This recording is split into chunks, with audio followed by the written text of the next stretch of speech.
NBA TV. Ali LaForest Friday with Russ and the Beard.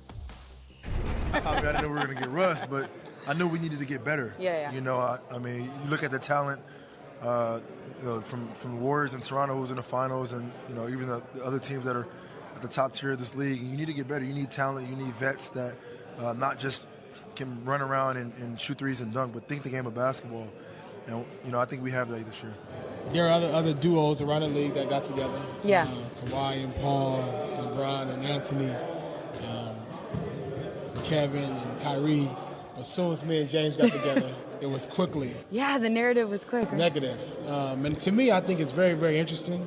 But I do think it's I'm always looking at it as a blessing. It's great because I always look at it as if there's constantly things said about you in the media negatively.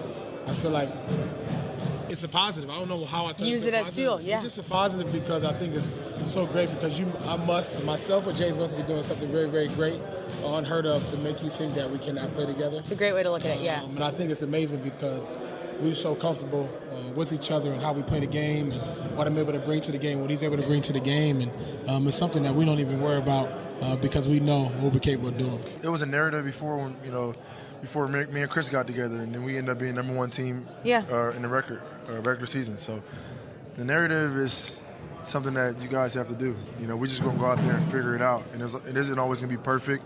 There's going to be a lot of great times, a couple bad times, but that's a part of basketball. I think that's every team goes through that throughout the course of a year. It is a similar conversation to the one we had this time last year about James Harden and Chris Paul getting together and how that would work, or a couple of years ago, I should say. How is this pairing different, and is it appreciably better than what they had? And I will say, Matt, Chris Paul and James Harden worked better than I expected, and I thought they would work, but I thought they came together quicker than I thought, and they played off each other extremely well. Ultimately, we always want to see these teams that are regular season #1 have a chance to get to the NBA Finals. The Houston Rockets hasn't done that. They've had some injuries, though. The one good thing about Russ and James Harden that they played together before. They know each other. They played 3 seasons in OKC. Now, they're totally different players now. Right. Both have gotten much better, especially James Harden, both MVPs. Their usage rate is 1 and 2 in the NBA. It's crazy, yeah. So now I'm looking at all those guys that play with them. Those 2 guys are going to be fine. I don't think the question now is those 2 guys. It's how the other guys are going to fit in playing with those guys, and I think that's going to be important. It does raise some questions about style of play. The Rockets have been a relatively low-paced team, slow-paced team.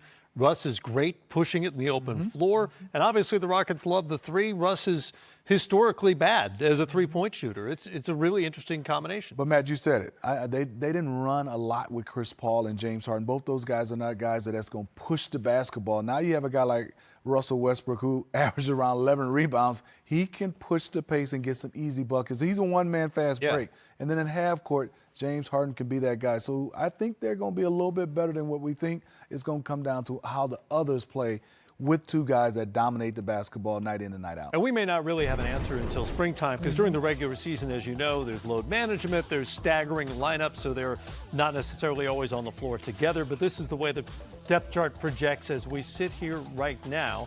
Is this Rockets team deep enough in a little bit of a watered-down West right now without dominant teams up top? Is this the team to beat?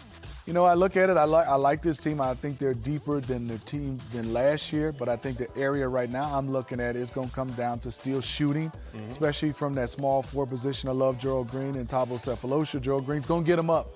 Can he stay consistent? And I think when you look at it, they might have to play Eric Gordon a lot with Harden and Westbrook to have a guy that can score and shoot. And defense, right? This team was really good defensively 2 seasons ago. Last season, not so much. I think they'll be much better now, especially with the guys like Tyson Chandler and Clint Capella and Nene. You have 3 bigs behind you. Then also Thabo Sefolosha is a guy who you can say, hey, go guard that guy. You don't have to worry about it if he's healthy. All right, Rockets are one of the